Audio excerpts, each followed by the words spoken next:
個有資格領取呢啲資助嘅人士咧，都能夠全面咁掌握今次我哋提出嘅措施。主要會喺網上發放嘅。就自從上星期3、4月8日，我喺呢度公布一系列嘅措施嚟到去支援受新型冠狀病毒疫情影響嘅個人同埋企業。之後咧，我哋聽到最多嘅反應係一個字：快。既然佢係及時咧，好多嘅企業同埋僱員見到我哋咧，都係希望我哋特區政府咧係好快咁落實呢一套係涉及1375億元嘅措施。連同防疫抗疫基金嘅第一輪300億元，同埋喺2020到21年度財政預算案嘅1200億元，總嘅承擔額係2870億元，佔本地生產總值10%。由於要達至到快呢個目的咧，我係好感謝相關嘅同事喺過去幾日，事實上過去幾日大家都知道啦，係公眾假期喺過去幾日咧係不辭勞苦咁敲定咗所有有關嘅項目嘅細節。我哋亦都準備好呢個申請撥款嘅文件，啱啱咧亦都係送咗去俾立法會嘅議員。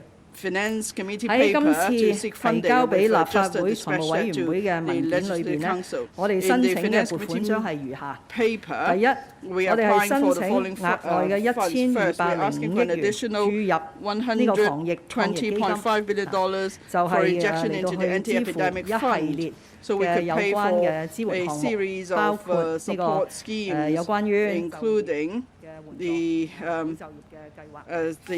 Employment Support Scheme ESS, and then we're also applying for $3.52 billion for injection into the comprehensive Social Security Assistance Scheme under the Social Welfare Department to give support to unemployed persons. And then there will be special injection into the special loan guarantee scheme for SMEs, so there could be 100% guarantee. Already $20 billion have been approved by the UNESCO, and we're now asking for another $30 billion, so that we will total $50 billion that will pay for the 100% special grants subsidy scheme for SMEs. And then we have also made improvements to the scheme, especially in terms of interest. So therefore, in the Finance Committee paper, we're going to apply for an additional $11.9 billion, $11.02 billion for funding. And then there will be other financial costs by reducing rent and so on. Last year, I mentioned the figure was $137.5 billion. Now we have issued paper to LESCO on Tuesday. We hope that LESCO will consider the paper and endorse the funding proposals this Friday. Today, I would like to say a bit more about the ESS. In the in relation to the ESS, we are asking for $81 billion for the ESS, but that's just an estimate. It's not that the original $80 billion has been increased to $81 billion for any special reasons. As I say, the scheme aims to preserve jobs. At the moment, the unemployment rate is 3.7%. If we do not act in a timely manner, the unemployment rate may be substantially increased. So the government will be providing subsidies to employers so they're able to retain their staff. The basis of the scheme is the MTF contribution, because that way we could do it quickly and in the simplest manner. The employers have to make two undertakings as they apply for the subsidy. Firstly, during the full subsidy period of 6 months, they cannot lay off staff. And secondly, the subsidy paid by the government must be spend 100% on employees' remuneration. They cannot divert that subsidy to other cost items such as rent. It's not allowed.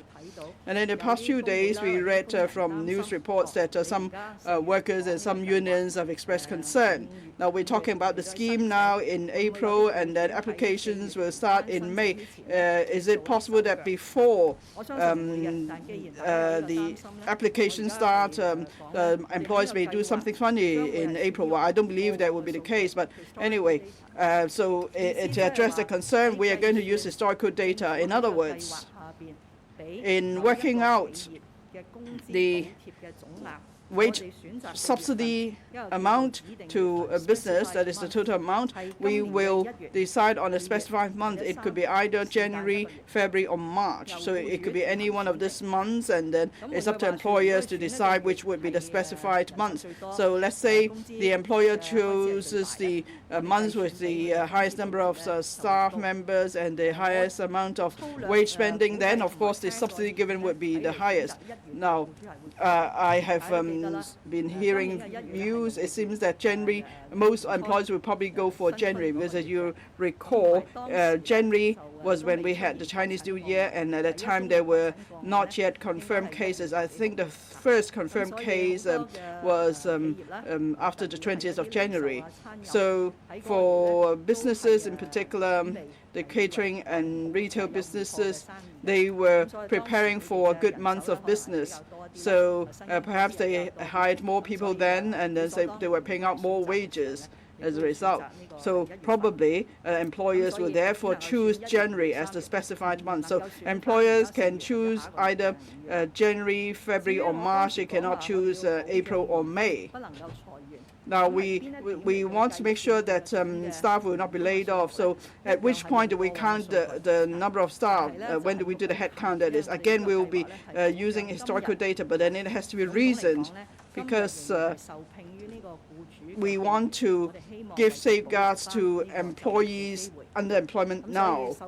So we want to keep their jobs. So therefore, the specified months for the head count would be March. That is, the employer choose a month for working out the wage subsidy, and then this whole amount must be spent on subsidizing the wages of staff in the future.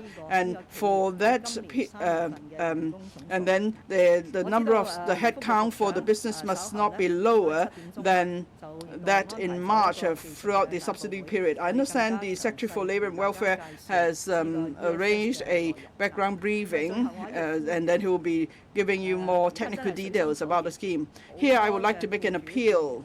We are really in dire strait. There are many employers and employees waiting for the subsidies under the employment support scheme or other forms of subsidy under various other schemes. So here I would like to appeal to the Finance Committee of the Legislative Council again, most sincerely, that they would endorse the funding proposal this Friday. Thank you.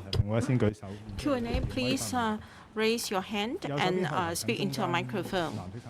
The lady in the middle in blue and the gentleman.